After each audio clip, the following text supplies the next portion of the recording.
दोस्तों, मैं सीमा डायमंड मेरे इस YouTube चैनल में आपका बहुत बहुत स्वागत करती हूँ। आज हम पूरी कुंडली के माध्यम से यह जानेंगे कि हमारी लव मैरिज होने के कितने योग बनते हैं। पिछले वीडियो में भी मैंने 5th हाउस और 7th हाउस के बारे में पूरी इंफॉर्मेशन आपको दी थी। यदि आपने वह वीडियो नहीं देखे तो उन्हें आप जरूर देखें ताकि आपको पूरी बातें सब कुछ क्लियर हो जाए।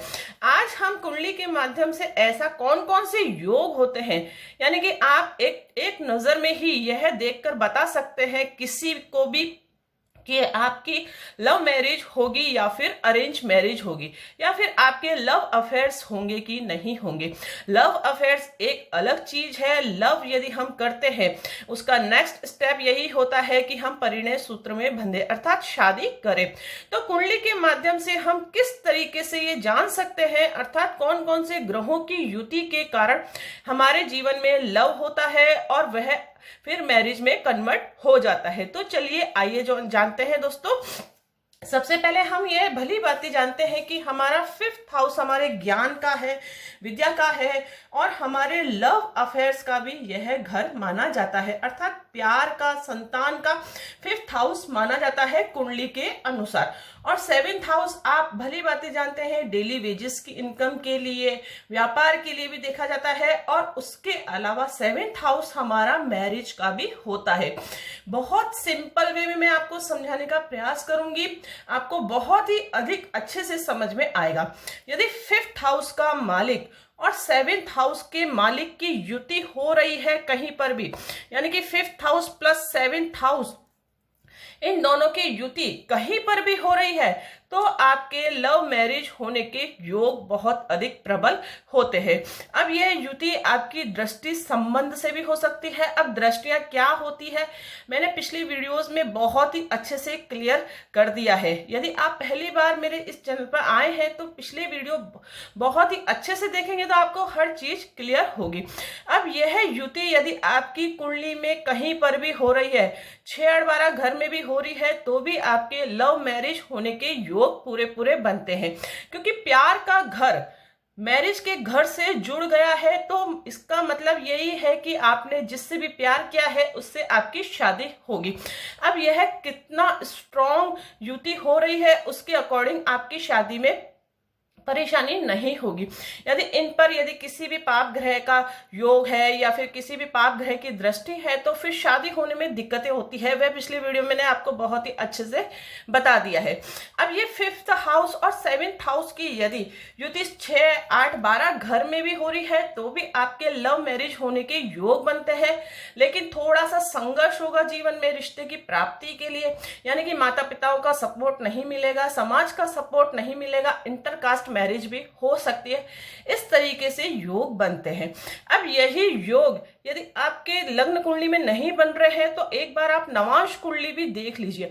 अब नवांश कुंडली क्या होती है वह भी मैंने पिछली वीडियो में बहुत अच्छे से बताया है। D9 चार्ट कहते हैं, यानी कि 7th हाउस का सूक्ष्म यदि हम निरीक्षण करें, सूक्ष्म अध्ययन यानी कि डीप यदि नॉलेज लेना चाहे तो वह D9 चार्ट से देखी जाती है। यदि नवांश कुंडली में भी आपके 5th हाउस और 7th हाउस की युति हो रही है, दृष्टि संबंध से भी युति हो रही है, या फिर दोनों ही ग्रह के मालिक एक साथ युति बनाकर कहीं पर भी स्थित है, तो भी आपके लव मैरिज होने के पूरे पूरे योग बनते हैं दोस्तों। जैसे मैं आपको एक एग्जांपल देकर बताती हूँ। यदि सपोज करिए, ये किसी भी तरीका का ग्रह स्वामी हो सकती है, ये एग्जांपल दे रही हूँ मैं। सपोज करिए यहाँ पर गुरु ग्रह 5th हाउस का लॉर्ड है। यदि वृश्चिक लग्न की आपकी कुंडली होगी, यानी कि यहाँ 8 नंबर लिखा है, तो उस अनुसार आप देख सकते हैं। यदि यहाँ पर 8 लिखा है तो या 9 होगा, या 10 होगा, या 11 होगा, या 12 होगा, और उसके बाद फिर 1 और यहाँ पर 2 होगा। ये हाउसेस होते हैं, आपको अच्छे से समझ में आता ही है। ये वृश्चिक लग्न की यदि हम कुंडली बनाते हैं तो 12th हाउस का मालिक कौन हो गया? गुरु हो गया। 7th हाउस का मालिक कौन हो गया? शुक्र हो गया। अब गुरु और शुक्र की युति कहीं पर भी स्थित है या दृष्टि संबंध भी है। दृष्टि संबंध कैसे होगा? यदि गुरु 5th हाउस का लॉर्ड उठकर ही यदि आपके केंद्र में स्थित हो गया तो उसकी 7th दृष्टि यहाँ पर स्थित हो जाएगी। और इसी प्रकार से गुरु की अन्य दृष्टियां भी होती है, 5 दृष्टि, 9 दृष्टि भी वह होती है। तो गुरु यदि आपके लग्न में स्थित हो गया तो भी वह शुक्र को देख रहा है, अर्थात 7th हाउस को भी देख रहा है, तो यह युति मानी जाएगी। तो आपके लव मैरिज होने के योग बनते हैं। ये एक एग्जांपल मैंने आपको देकर बताया है। अब ये तो हो गया फर्स्ट रूल। सेकेंड रूल क्या है? 5th हाउस की युति यदि चंद्रमा से हो, अर्थात 5th हाउस की युति यदि चंद्रमा से हो गई या फिर शुक्र से हो गई, इसी प्रकार से 7th हाउस की युति यदि चंद्रमा से हो गई या फिर शुक्र से हो गई तो भी आपके लव मैरिज होने के योग बनते हैं। क्यों? चंद्रमा हमारे मन का कारण होता है, ये अट्रैक्शन पैदा करता है। शुक्र हमारे भोग विलासिताओं का कारक ग्रह माना जाता है। इसलिए यदि चंद्रमा की युति 5th हाउस यानी कि प्यार के घर से हो रही है तो भी आपके लव मैरिज होने के योग बनते हैं। शुक्र से हो रही है तो भी आपके लव मैरिज होने के योग बनते हैं। दृष्टि संबंध हो रहा है तो भी आपके योग बनेंगे।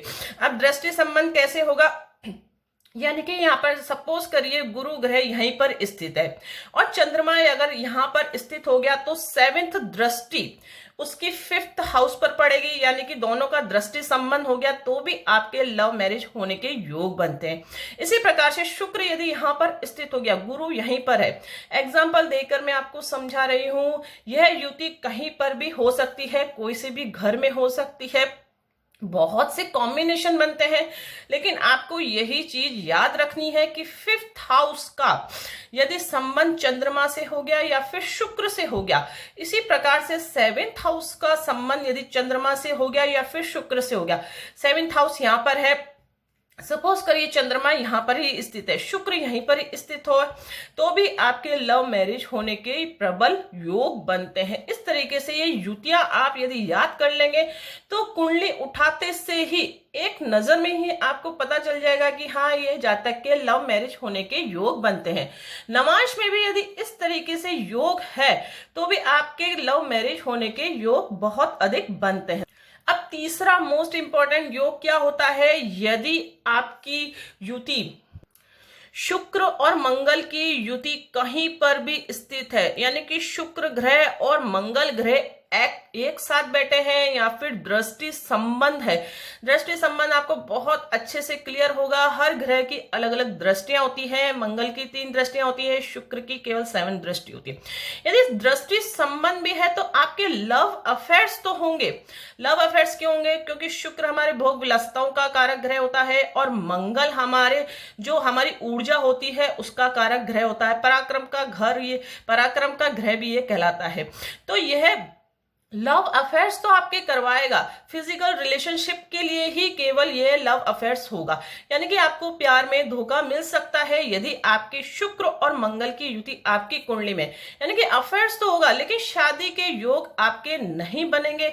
यदि कहीं पर भी शुक्र और मंगल की युति है या फिर दृष्टि संबंध है तो इस योग को आप बहुत अच्छे से कुंडली में देखिए, कहीं ऐसा योग तो नहीं है।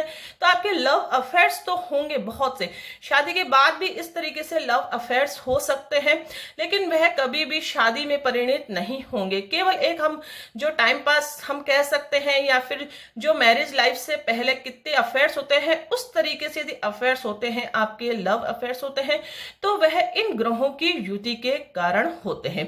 अब आपके लव मैरिज के योग तो आपने देख लिए बहुत अधिक अच्छे से। अब लव मैरिज सक्सेस है कि नहीं है, प्यार हमें मिलेगा कि नहीं मिलेगा जीवन में, तो पिछला वीडियो मैंने बहुत अच्छे से बताया है आपको, लेकिन इसमें भी आपको मैं क्लियर कर देती हूँ। 5th जो लॉर्ड है उसकी स्थिति आपको देखनी है, यानी कि गुरु आपके नीच का नहीं होना चाहिए, अस्त नहीं होना चाहिए, उसकी डिग्री कम नहीं होनी चाहिए। प्लेसमेंट भी अगर गलत हो गया, जैसे कि मैंने बताया, संघर्ष से आपको रिश्ते की प्राप्ति फिर होगी। इसी प्रकार से आप 7th लॉर्ड जो है, जो भी लॉर्ड बनता है, जैसे इस ये मैंने आपको एग्जांपल दिया, इसमें शुक्र बन रहा है, तो शुक्र की स्थिति आप देखिए। शुक्र हमारे विवाह का कारक ग्रह भी माना जाता है पुरुषों की कुंडली के लिए। तो शुक्र की स्थिति आप देखिए, यानी कि वह अस्त नहीं होना चाहिए, नीच नहीं होना चाहिए और उसकी डिग्री भी कम नहीं होनी चाहिए। यदि ये तीनों चीजों में से कोई भी एक पॉइंट हो गया तो फिर आपकी लव मैरिज तो हो जाएगी, लेकिन उसमें फिर परेशानी होगी, लव लाइफ आपकी अच्छी नहीं होगी। केवल मैं इस वीडियो में आपको यह बताने का प्रयास कर रही हूँ कि ऐसे कौन कौन से योग है जिससे आपके लव मैरिज होगी। अब लव मैरिज सक्सेस है कि नहीं, उसमें बहुत सी चीजें देखी जाती है, नवांश में देखा जाता है, और सबसे मोस्ट इंपॉर्टेंट ये होता है कि हम कुंडली के अनुसार तो लव नहीं करते हैं। लव यदि आपका हो गया है, यानी कि किसी को आप चाहते हैं और आप चाहते हैं कि हमारी शादी हो जाए, तो उससे पहले मेरी एक रिक्वेस्ट है आप सभी से, जो भी लव मैरिज करना चाहते हैं, ध्यान से सुनिए दोस्तों, कि आप मैच मेकिंग कुंडली अवश्य बनवा लीजिए दोस्तों। क्योंकि प्यार तो उस समय हो रहा है, बहुत अधिक अच्छा रिश्ता चल रहा है, लेकिन हो सकता है शादी के बाद थोड़े दिनों बाद ही आपकी इतनी अनबन हो जाए कि तलाक तक की नौबत हो जाए। फिर क्या होता है, हमारा पूरा जीवन बहुत अधिक परेशान हो जाता है, बहुत अधिक डिस्टर्ब हो जाता है। तो उसके लिए आपको क्या करना है, यदि आप चाहते हैं कि हाँ मैं उससे प्यार करती हूँ, मेरी शादी उससे हो जाए, तो एक बार आप मैच मेकिंग कुंडली अवश्य बनवा लीजिए। मैच मेकिंग कुंडली में क्या होता है कि सब कुछ देखा जाता है, बॉय की कुंडली और गर्ल की कुंडली को एक साथ रखकर उनके गुण मिलान किए जाते हैं। गुरु ग्रह की स्थिति देखी जाती है। गुरु ग्रह की स्थिति लड़की के लिए मोस्ट इंपॉर्टेंट है। गुरु यदि लड़की की कुंडली में कहीं पर भी खराब है तो भी मैरिज लाइफ में दिक्कत आएगी। और पुरुषों के लिए शुक्र की स्थिति को देखा जाता है। शुक्र यदि कहीं पर भी खराब है तो उनकी मैरिज लाइफ में दिक्कत आएगी। अब दोनों ही एक ही गाड़ी के पहलू है, तो दोनों ही ग्रह अच्छे होना चाहिए। दोनों की कुंडली में मंगल दोष नहीं होना चाहिए। 7th हाउस की स्थिति अच्छी होनी चाहिए। 5th लॉर्ड हमारा प्यार का तो है, लेकिन संतान का भी है। इस चीज पर मैं नेक्स्ट आने वाली वीडियो पर डिस्कस करूंगी कि संतान होने के योग कितने बनते हैं हमारी कुंडली में। तो संतान भी देखना होता है, और उसके अलावा मोस्ट इंपॉर्टेंट होता है हमारा 12th हाउस देखना। 12th हाउस क्यों देखना होता है, क्योंकि ये शैया सुख का घर भी माना जाता है, इसलिए 12th हाउस पर भी नजर मारी जाती है। तो मैच मेकिंग कुंडली में बहुत सी चीजें होती है जिन पर हम ध्यान देते हैं, और उसके अनुसार यदि आपकी परफेक्ट मैचिंग होती है। चंद्र कुंडली का मिलाना भी बहुत अधिक आवश्यक है। चंद्र कुंडली का मिलना आवश्यक क्यों है, यानी कि आपकी चंद्र राशि मिलना जरूरी है। क्यों, क्योंकि चंद्र हमारा मन है।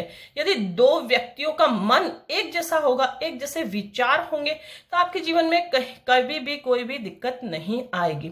और इसी तरीके से यदि आपकी चंद्र राशि नहीं मिलती है, यानी कि एक तो जा रहा है उत्तर में और एक जा रहा है दक्षिण में, तो कभी भी उनका तालमेल नहीं हो सकता है।